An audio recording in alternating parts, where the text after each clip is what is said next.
தந்தை, மகன், தூய் ஆவியாரின் பெயராலே ஆமென். இயேசு கிறிஸ்துவின் அன்புமிக்க சகோதர சகோதரிகளை உங்கள் அனைவருக்கும் கிறிஸ்து இயேசுவின் அன்பு கலந்த வணக்கத்தை தெரிவித்துக் கொள்கின்றேன்.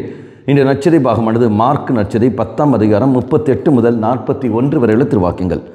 குறிப்பாக 41வது வாக்கியம், நீங்கள் கிறிஸ்துவை சார்ந்தவர்கள் என்பதால் உங்களுக்கு ஒரு கிண்ணம் தண்ணீர் கொடுப்பவர் கைமாறு பெறாமல் போகார் என உறுதியாக உங்களுக்கு சொல்கிறேன். நம்ம பார்க்கலாம், கிறிஸ்துவை சார்ந்தவர்கள் என்று சொல்லும்போது யார் அவர்கள்? இந்த உலகத்தில் உள்ள எல்லா மனிதர்களும் கிறிஸ்துவை சார்ந்தவர்கள். அப்போ நீங்களும் நானும் பிறர் அன்பை மையப்படுத்தி வாழ வேண்டும் என்பதை தெய்வம் இங்கு நமக்கு கற்றுத்தருகின்றார். இதோ ஒரு மகனுக்கு ஒரு மகளுக்கு நம்மளால் உதவி நாம் செய்ய வேண்டும். கண்முன்னே இருக்கின்ற இந்த சகோதரன் இந்த சகோதரிக்கு நம்மளால் உதவி நாம் செய்யவில்லை என்றால் இதோ காணாமல் இருக்கிற தெய்வத்தை எப்படி நாம் புரிந்து கொள்ளப் போகின்றோம், எப்படி நாம் அனுசரித்து போகின்றோம், எவ்வாறு நாம் அன்பு செய்ய போகின்றோம்?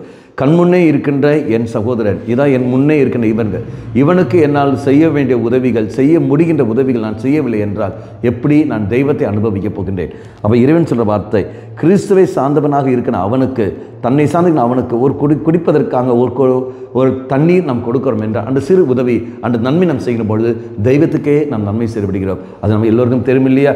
மத்தேயு நற்செய்தி 25ஆம் அதிகாரம் 35 முதல் திருவாக்கியங்களில் எல்லாம், நான் பசியோடு இருந்தேன், நீங்கள் எனக்கு உணவு தந்தீர்கள். நான் தாகத்தோடு இருந்தேன், நீங்கள் எனக்கு குடிக்க தண்ணி தந்தீர்கள்.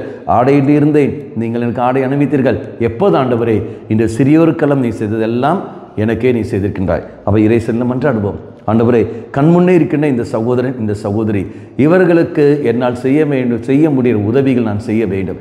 அதை செய்யக்கூடிய மனநிலையை எனக்கு தாரும் ஆண்டவரின் சொல்லிவிட்டு நாம் மன்றாடுவோம். கண்களை மூடிக்கொள்ளுங்கள். தலவன தெய்வமே, மற்றவர்களுக்கு உதவி செய்யக்கூடிய மனநிலையை எனக்கு தந்தரலும். சுயநலமின்றி நான் வாழக்கூடிய வரத்தை எனக்கு தந்தரலும். இந்த நிலை என் குடும்பத்திலிருந்து ஆரம்பிக்கட்டும். என் குடும்ப அங்கத்தினர்கள் அவருடைய உணர்வுகளை புரிந்து கொண்டும், இதோ என் என் அன்பியத்தில் உள்ளவர்கள், என் பங்கில் உள்ளவர்கள், இதோ என் அருகில் இருக்கின்றவர்கள், நான் வாழ்கின்ற சமுதாயத்தில், நான் பணி செய்கிற இடங்களில், நான் செல்கின்ற இடங்களில் நன்மை செய்யக்கூடிய வரத்தை எனக்கு தந்தரலும்.